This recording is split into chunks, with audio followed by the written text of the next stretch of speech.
Ladies and gentlemen, our new school district-elect is that of Dr. Nicholas Wade. Dr. Wade, please come forward.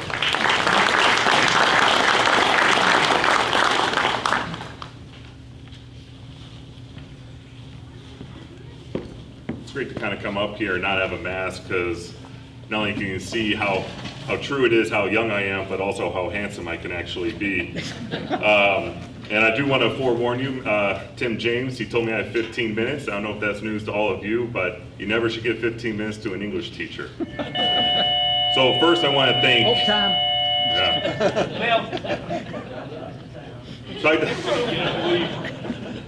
Yeah. I would love it if someone actually did just slowly get up and then casually just walk out. It's like, this would be your opportunity to do so. I first want to thank you, and I'd really like to thank Tim James and the Greater Casey West Columbia Chamber for giving me the opportunity to speak here this morning, to not only introduce myself, but to share my thoughts about what the impact COVID-19 has had and will continue to have on public education, as well as my vision for Lexington School District 2. To briefly touch upon the latter, I am a firm believer in providing support and opportunities for students and educators, and that the learning experience we provide is absolutely instrumental in shaping the future of our communities and students as individuals. I want to share a couple of anecdotes that can provide some context for what's defined my philosophy of how schools should provide the programming and resources needed to meet the needs and interests of all of our students. My mom to this day is still startled at the accuracy I have for describing my first days of preschool. So you can always go to the other Mrs. Wade. Fun fact, I was part of the district's first preschool program as they attempted to meet the expectations of the Individuals with Disabilities Education Act. I vividly recall being in a classroom completely separate from all the other students, where I was in the company with students with severe physical and cognitive impairments, or who spoke a different language other than me. I was in the classroom due to my speech delay and other difficulties associated with social emotional behavior, but in addition to who was in my class and where I was located in the school, I do remember the great and wonderful Ms. Murphy and what she meant to me. In high school, I wanted to go to film school, which was not particularly well received at home or in guidance.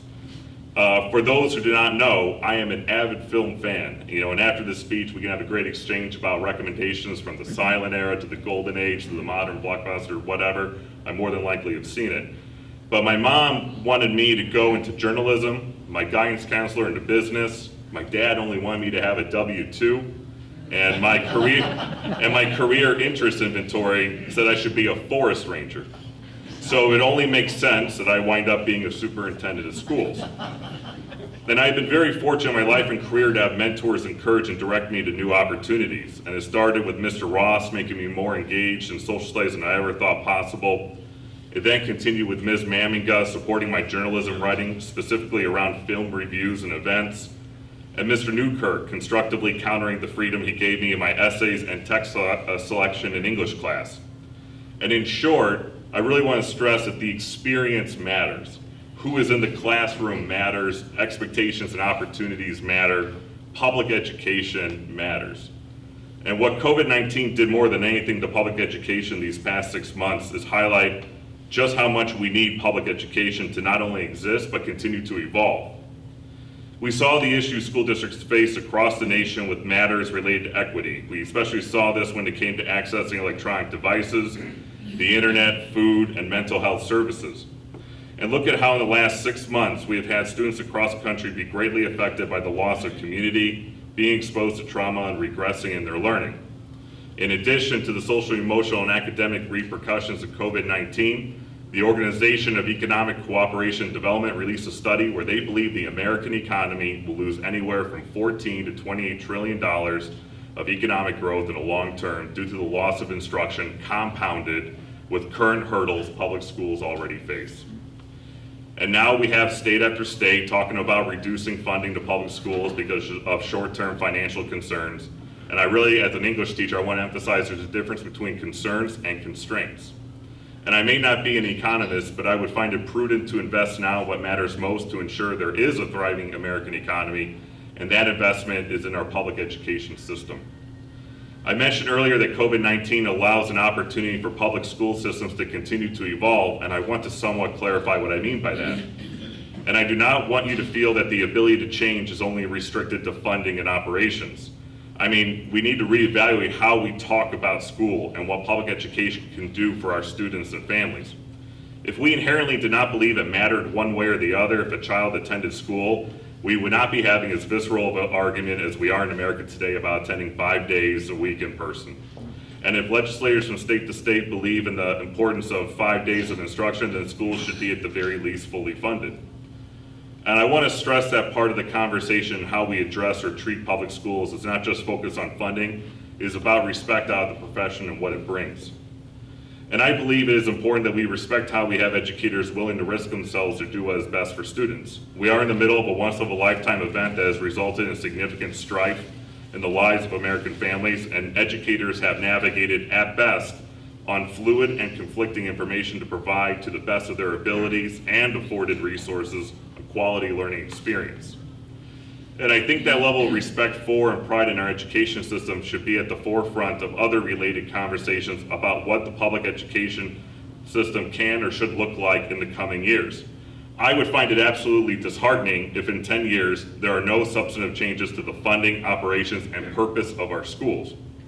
I'm sure many of you have a few topics in your head right now, but I would like to throw out just a few, such as the length of a school day, what the school calendar looks like, funding options and levels to meet adequacy, mandates from state and federal entities, pursuing and developing partnerships with outside organizations and institutions, attracting and retaining people in the teaching profession, high school graduation requirements, schools becoming community centers, competency-based education, and so on and so on. And that brings me to what I see for Lexington School District 2 moving forward. Every school district has a vision for their institution where its purpose is to provide a quality learning environment for the student body in order for them to be properly equipped, both academically and socially, to become productive citizens, lifelong learners, and adapters to the ever-changing global economy. This is where district initiatives and goals become paramount in executing the vision, where they provide the direction and supports necessary to fulfill said vision. And this is where the conversation with all stakeholders becomes a reflection of where the district currently is, what it wants to be, and where it can go. I shared this one story a lot, but it means a lot to me and it drives a lot of what I believe. My oldest son, Bennett, or number one son, has a speech delay and is also on the spectrum. He had trouble expressing and controlling his feelings and has significantly struggled with putting words together, let alone sounding them out individually. He became part of a program in public school, mind you, and after some weeks, possibly months, Bennett put one of his first sentences together, and that was telling his mother, Mrs. Dr. Wade, that he loved her. Now, Bennett can tell us what he thinks, perhaps a bit too much at this point, and what he feels, but Bennett can do that now because he has not because he has two working parents and is the son of a superintendent. It's because he had Miss Kelsey in the classroom, and that is the importance of the teacher and the educator in there. And as I continue to go into classrooms, talk to our staff, see students in action, I see a lot of Miss Kelsey's here in Lexington too. And there are two parts you really need to kind of fully realize what your district vision is going to be. And I mentioned before the teacher, and the other part's the resources.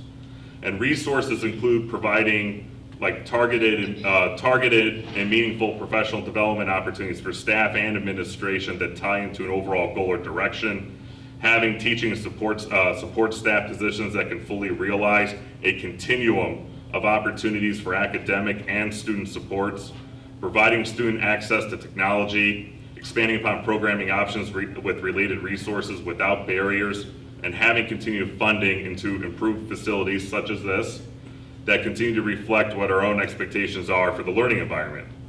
And for teachers, it is up to the district to assure parents that when they have their child enter the classroom, the child will have the expectations held for them and the experiences necessary to succeed and pursue their own opportunities as a result of the person or people in the classroom leading the charge.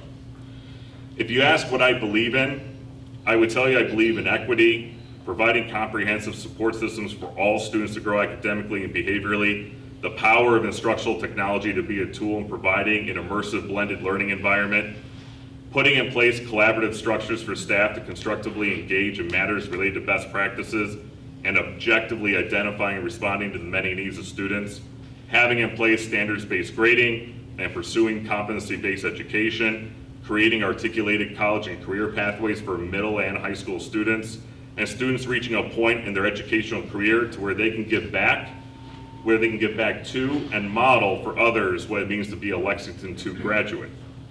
And our motto here is Champions for Children, and my approach moving forward is kind of to twist that around slightly to where children are champions.